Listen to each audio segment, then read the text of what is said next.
Assalamualaikum warahmatullahi wabarakatuh. Shalom, Om Swastiastu, Namo Buddhaya, salam kebajikan, salam sejahtera bagi kita semua. Perkenalkan, nama saya Jita Bersembiring, saya dari Prodi Kewirausahaan. Di sini saya akan menceritakan ulang buku bacaan saya, yaitu Psychology of Money, karya Morgan Housel, yang diterbitkan oleh Hariman House pada tahun 2020. Alasan saya memilih buku ini adalah karena buku ini tidak hanya membahas tentang bagaimana cara mengelola uang, juga tentang bagaimana cara berpikir dan bersikap terhadap uang. Buku ini membantu saya memahami bahwa keputusan finansial tidak hanya soal logika, tetapi juga emosi dan pengalaman hidup. Saya akan mulai dari halaman 1 sampai 50. Bagian awal buku ini menceritakan tentang tak seorang pun gila. Namun gila di sini adalah cara penggunaan uang. Di awal buku ini menceritakan berbagai masalah inflasi di berbagai negara yang menimpa banyak orang, sehingga perjalanan yang mereka lalui itu menjadi berbeda-beda setiap generasi. Dari sinilah beberapa orang memandang dan menggunakan uang secara hati-hati, namun ada juga orang yang menggunakannya secara gila-gilaan. Mengapa?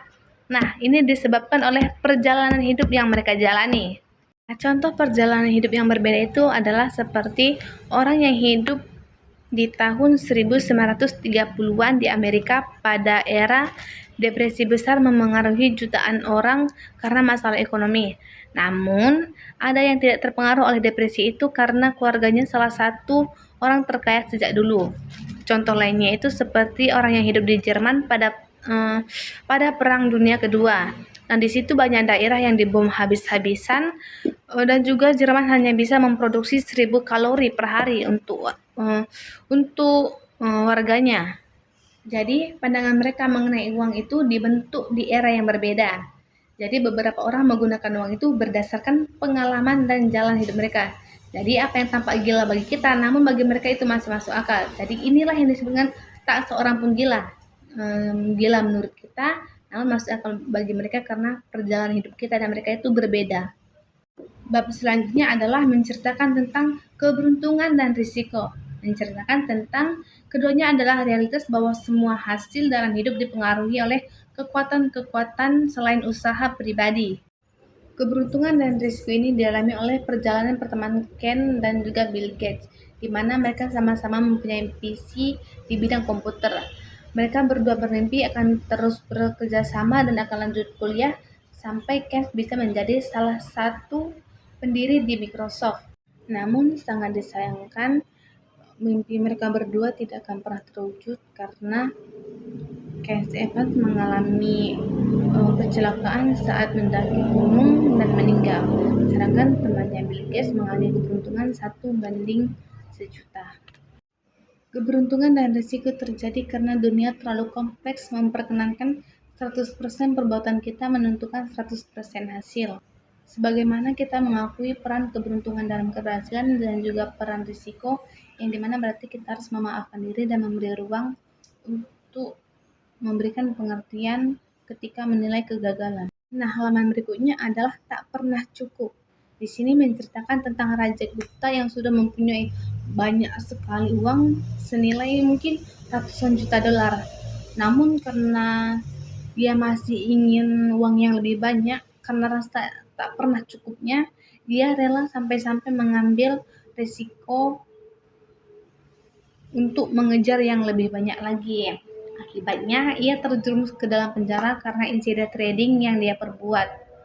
Nah, akibatnya dari sini dia kehilangan reputasi, prestasi, dan juga atau apapun selamanya.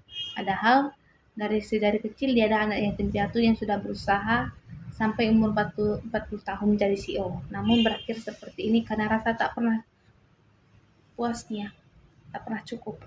Jika mempertaruhkan sesuatu yang penting untuk sesuatu yang tidak penting, itu sungguh tidak masuk akal. Kita harus tahu kapan harus berhenti dan kapan harus lanjut. Karena ada banyak hal yang tak layak untuk kita usahakan dengan menanggung risiko, apapun potensi keuntungannya.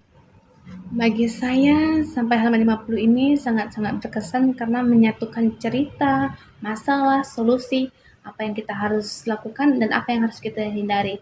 Di buku ini juga saya mendapatkan pelajaran bahwa Mengerti finansial itu bukan hanya soal mendapatkannya, namun juga mempertahankannya. Mempertahankannya karena ada tantangannya, ada tantangan rasa tidak puas yang harus kita hindari.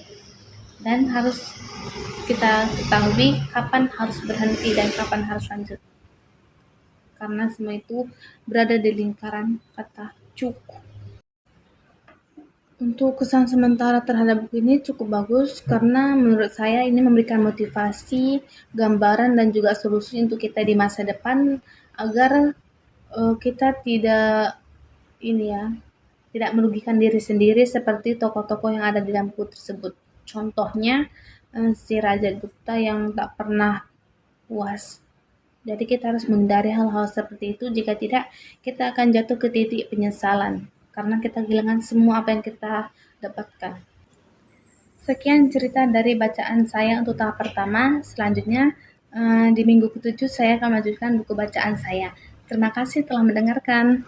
Assalamualaikum warahmatullahi wabarakatuh. Shalom, Om Swastiastu, Namo Buddhaya, salam kebajikan, salam sejahtera bagi kita semua.